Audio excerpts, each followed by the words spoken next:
Bienvenue à bord du Maxi Banque Populaire 5 pour la visite de l'intérieur du bateau.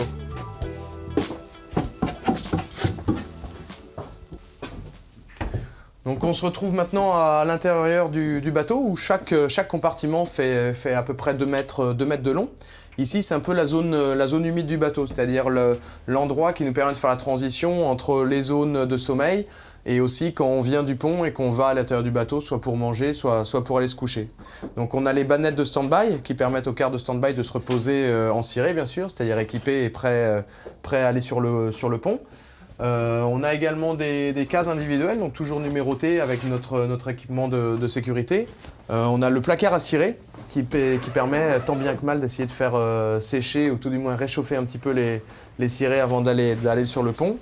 Et également un chauffe-bottes, donc des petits outils pour le confort qui nous permet de réchauffer un peu les pieds.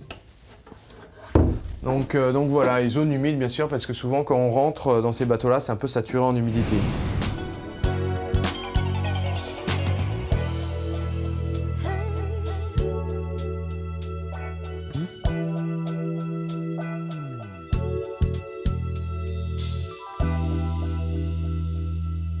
Et ensuite, on passe dans la cuisine avec le réchaud, avec une autre bannette de stand-by et également la map monde qui permet un petit peu à tout le monde de se rappeler où on se trouve pendant le record.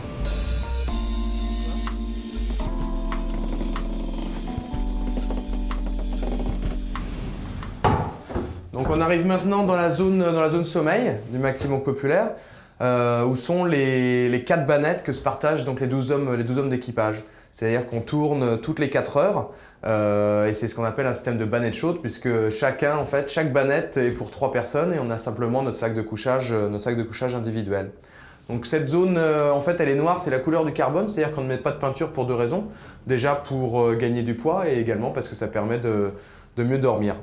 Et on est ici donc sous le pied de mât et c'est la dernière zone des 3 zones dans lesquelles vraiment tout l'équipage passe son temps, c'est-à-dire la zone de transition de stand-by, la cuisine et la zone de sommeil. Et je vais maintenant vous inviter dans le dernier endroit du Maxi Banque Populaire 5 qui est un coin un petit peu plus privé.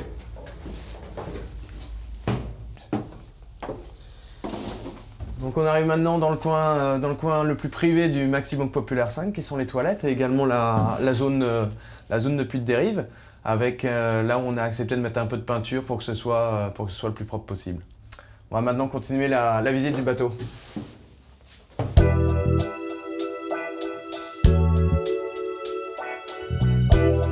Et nous voici maintenant dans la dernière zone du Maxi Banque Populaire, et pas la moindre puisque c'est vraiment le centre névralgique du bateau, la table à cartes, avec tous les outils de communication, avec le tableau électrique, également la centrale de navigation, c'est-à-dire l'électronique qui nous permet d'avoir toutes les informations relatives au vent. Et c'est là que Pascal Belligoré, le skipper, et Juan Villa, le navigateur, peuvent justement obtenir toutes les informations en météo relatives à la bonne marche du bateau. Et c'est également ici qu'ils vont prendre toutes les décisions avec nos navigateurs également à terre pour essayer de battre ce trophée Jules Verne.